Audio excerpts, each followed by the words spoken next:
السلام علیکم ناظرین حضرات، جیسا کہ آپ حضرات کو علم ہے، ہم لوگ مسلسل علمی ایپیسوڈ لے کر کے حاضر ہو رہے ہیں۔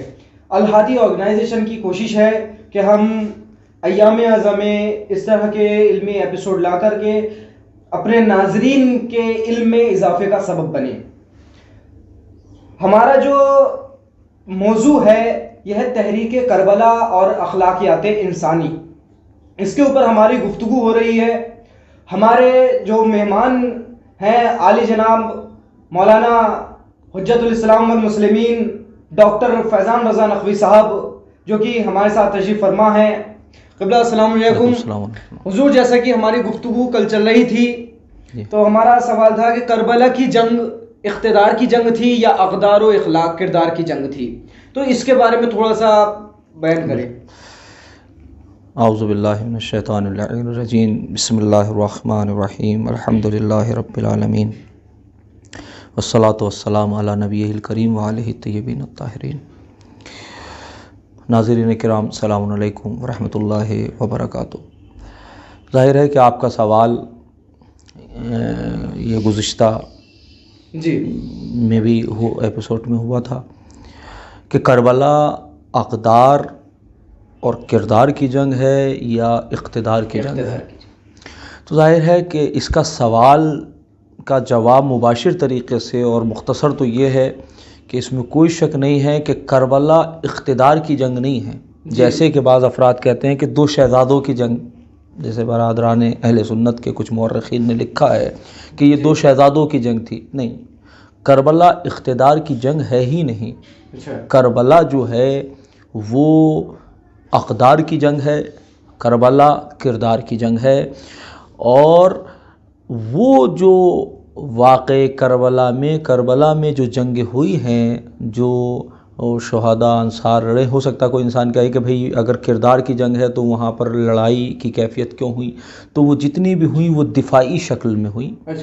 باقی کربلا جو ہے وہ اقتدار کی جنگ نہیں ہے، کربلا جو ہے وہ اقدار اور کردار۔ اس کی کوئی محکم دلیل ہے جس سے کہ ہم لوگ مانیں اور ہمارے ناظرین کو معلوم ہو کہ ہاں یہ واقعی اقدار کی اور کردار کی جنگ ہے؟ بہت اچھی بات ہے۔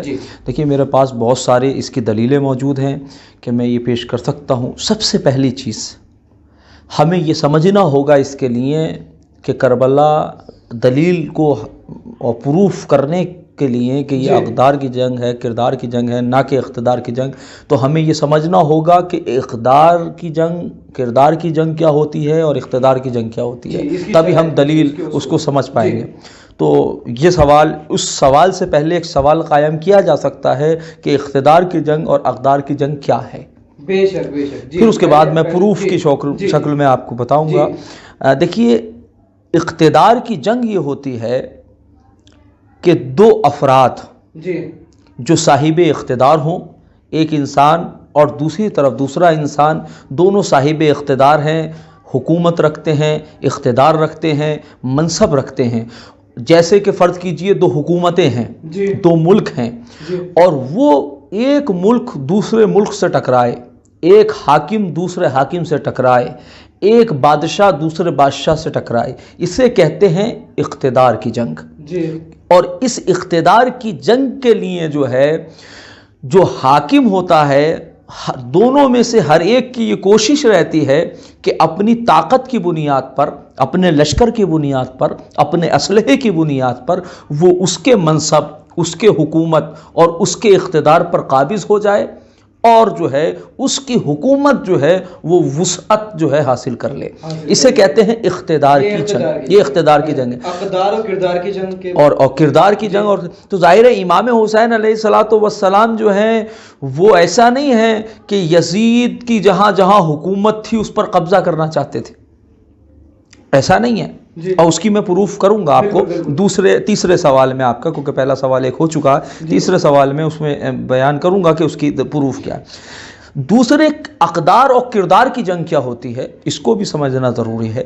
اقدار اور کردار کی جنگ یہ ہوتی ہے کہ معاشرے میں کچھ ایسے فاسق فاجر افراد ہوتے ہیں کہ جن کی کوشش یہ ہوتی ہے کہ جو شیطانی اقدار ہیں، جو طاغوتی اقدار ہیں، جو برے اخلاق ہیں، وہ معاشرے میں رواج حاصل کر جائیں، اور اس کے پیچھے کوئی بھی ہدف ہو سکتا ہے، اس کے پیچھے کوئی بھی ریزن ہو سکتا ہے ان کے ذاتی مفاد اس سے وابستہ ہوں، ہو سکتا ہوں وہ دنیا پرست ہوں، ہو سکتا ہو وہ مادی پرست ہوں، اس کے اسباب بہت سارے ہو سکتے ہیں۔ لیکن یہ جو گروہ ہے جو شیطانی اقدار کو رواج دینا چاہتا ہے، اس کی کوشش یہ رہتی ہے کہ معاشرے میں برائیاں پھیلیں، معاشرے میں جو ہیں وہ برے اقدار آئیں، تو دوسری طرف جو اچھے اخلاق رکھنے والے افراد ہیں، جو بہترین اخلاق رکھنے والے افراد ہیں، ان کی کوشش یہ رہتی ہے کہ سماج میں روحانی جو ہیں اقدار ہوں، سماج میں اچھے اخلاق ہوں، سماج میں رحمانی جو ہیں اقدار پائے جائیں۔ تو ظاہر سی بات ہے ادھر یہ چاہتے ہیں برائی، ادھر یہ چاہتے ہیں اچھائی، تو ظاہر معاشرے میں تضاد ہوگا، معاشرے میں اختلاف ہوگا، اور نتیجے میں یہ جنگ ہوگی۔ یہ اقتدار کی جنگ نہیں ہے، یہ کردار اور اخلاق کی جنگ ہے۔ تو جو اچھے اقدار کے افراد ہیں، اچھے کردار کے لوگ ہیں، اور جو بہترین افراد ہیں، مومنین کرام ہیں، بہتر اچھے لوگ ہیں، ان کی کوشش یہ رہتی ہے کہ ہم غالب ہو جائیں اس حوالے کے سماج میں اچھائیاں ہو جائیں، اور وہ یہ کوشش کرتے ہیں کہ ہم غالب ہو جائیں تاکہ سماج میں جو ہے وہ برائیاں پھیل جائیں۔ اور اس صورت میں اور بات یہ اقدار کی جنگ اور کردار کی جنگ اور عظیم ہو جاتی ہے کہ جس وقت ایک جماعت نہ ہو، ایک جو ہے محلہ نہ ہو، ایک بستی نہ ہو، بلکہ ایک پوری حکومت ہو، اور وہ یہ چاہتی ہے کہ برائی جو ہے سماج میں پھیلی جائے۔ تو یزید کا کام یہی تھا، وہ چاہتا یہ تھا کہ سماج میں جو ہے وہ برائیاں پھیلے۔ اس نے صاف یہ بات اعلان کیا شعر کی شکل میں، لعبت بنو الہاشم بالملک، کہ یہ بنی ہاشم کا ایک ڈھونگ تھا، کوئی وحی نہیں آئی ہے، کوئی قرآن نہیں آیا ہے۔ وہ پوری پلاننگ کر چکا تھا کہ یہ سب جو شریعت ہے، جو توحید ہے، یہ سب کو ختم کرنے کا بالکل جو انکار قرآن کا انکار کر رہا ہے، جو وحی الہی کا انکار کر رہا ہے، تو وہ کہنا چاہ رہا ہے کہ اسلام کوئی نہیں ہے۔ تو اسلام نہیں ہے تو پھر اچھے اقدار نہیں ہیں، اخلاقیات انسانی نہیں ہے۔ تو لہٰذا امام حسین علیہ السلام نے جو ہے، اب ظاہر ہے کہ جتنی بڑی حکومت ہوگی وہ اچھائی کو اور برائی کو پھیلانے میں اتنے ہی اعتبار سے کامیاب و کامران ہوتی ہے۔ دیکھیں، ایک انسان اگر پستی میں بیٹھا ہے تو گندگی صرف نیچے رہے گی، اور اگر ایک انسان جو ہے وہ پہاڑ کی چوٹی پر جائے، اور پہاڑ کی چوٹی پر جانے کے بعد گندگی کو ایک نالے کی کیفیت میں جو ہے وہ گندگی کو جو ہے وہ بہائے، تو ظاہر سی بات ہے کہ وہ جو ہے وہ پورے اس میں پھیل کر جائے گی۔ تو ظاہر ہے یزید برسر اقتدار تھا، اور اس کی کوشش تھی کہ برائیوں کو رواج دیا جائے، کیونکہ وہ خود شارب الخمر تھا، شراب پیتا تھا، کیونکہ وہ خود جو امام حسین علیہ السلام نے صاف کہا ہے، کہا مثلی لا یبایع مثلا، جیسے کی بیعت نہیں کرے گا۔ اس لیے، اور امام نے عجیب جملہ خدا کی قسم فرمایا، علی الاسلام السلام، ایسے اسلام پر سلام ہو، اذا بلیت الامہ براء مثل یزید، جب امت کسی ایسے کے پیچھے چلنے لگے جو یزید جیسا انسان ہو، انہ شارب الخمر، اس لیے کہ وہ شارب الخمر ہے، وہ فسق و فجور کرتا ہے، کھلے عام فسق و فجور کرتا ہے۔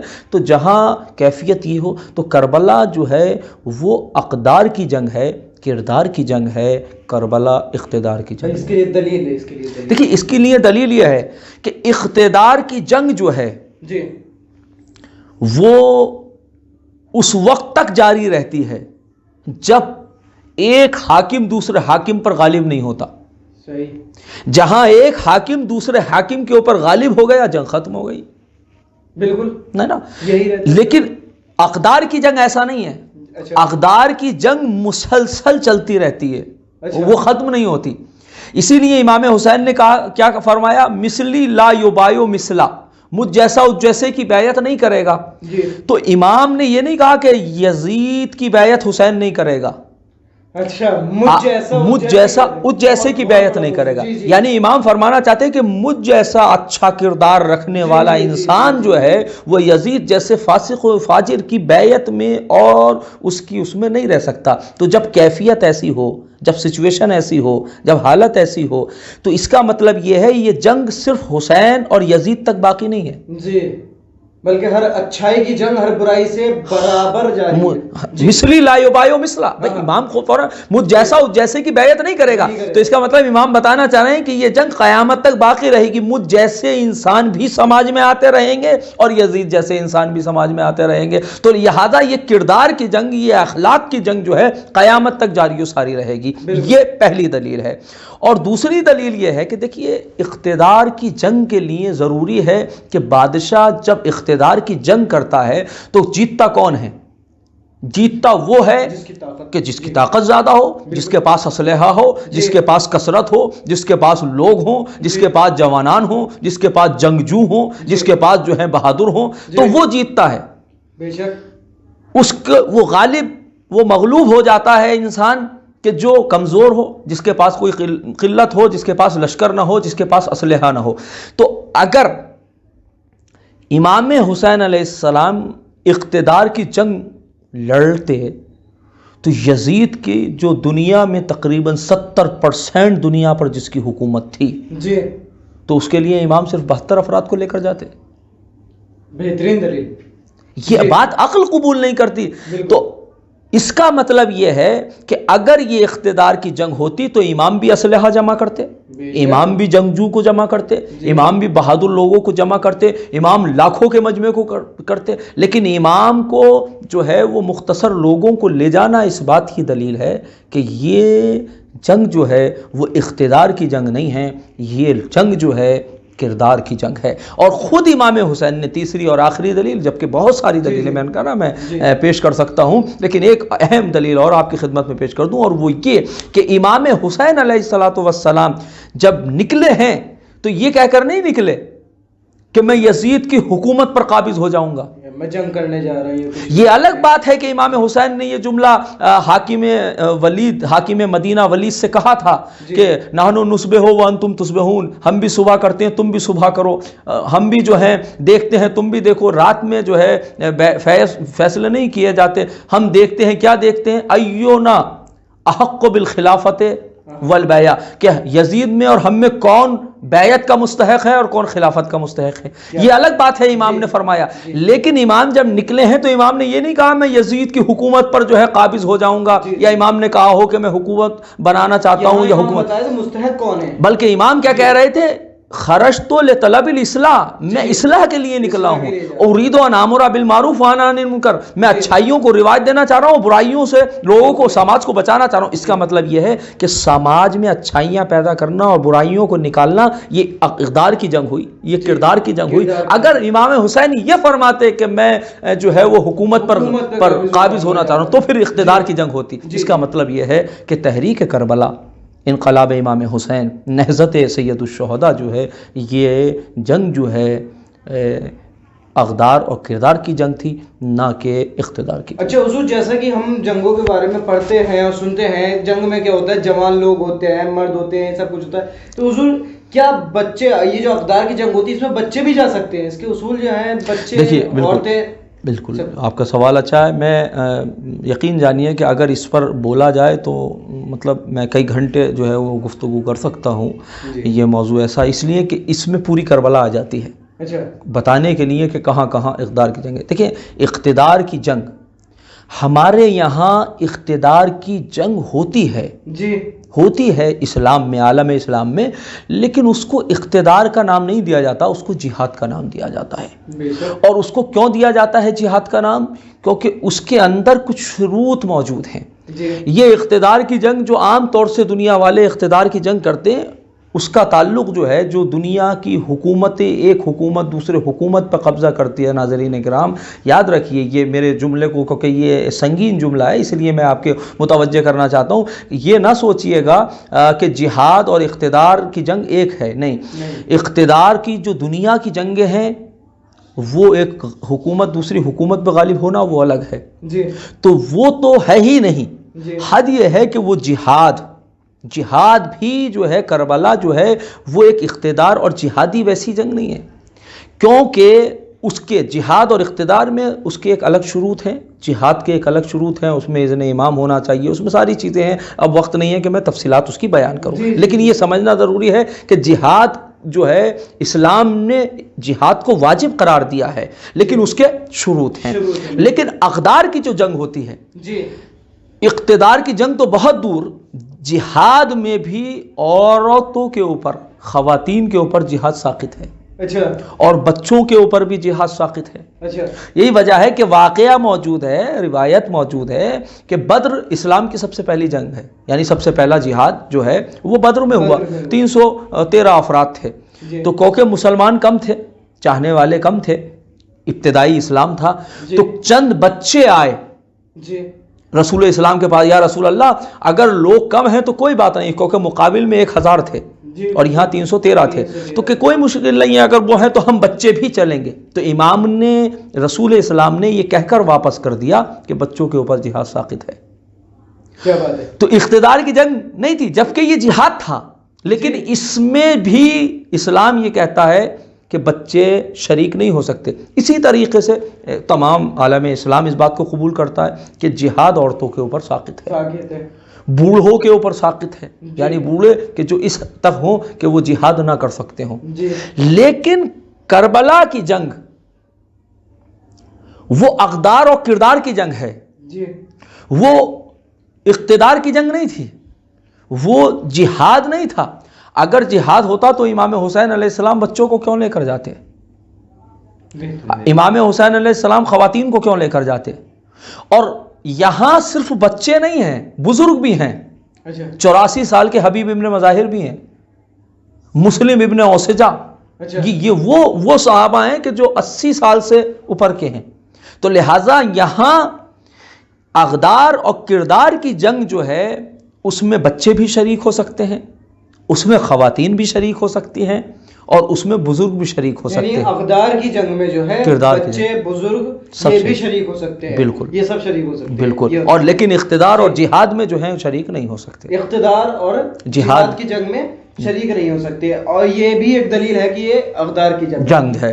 احسن، بہت خوب، بہت، اس کی یہ بھی ایک دلیل ہے کہ یہ بہت اچھی کہ یہ بھی ایک وہ ہے کہ یہ اقدار کی جنگ ہے۔ اور اس کے ساتھ ساتھ جو ہے وہ یہ بھی ہے کہ دیکھیں، کیونکہ اقدار کی جنگ کے لیے تلواروں کو چلایا جاتا ہے، اقدار کی جنگ، اقتدار کی جنگ کے لیے تلواریں چلائی جاتی ہیں، جہاد میں تلواریں چلائی جاتی ہیں، لیکن اقدار کی جنگ میں، کردار کی جنگ میں تلواریں نہیں چلائی جاتی، اپنا کردار پیش کیا جاتا ہے۔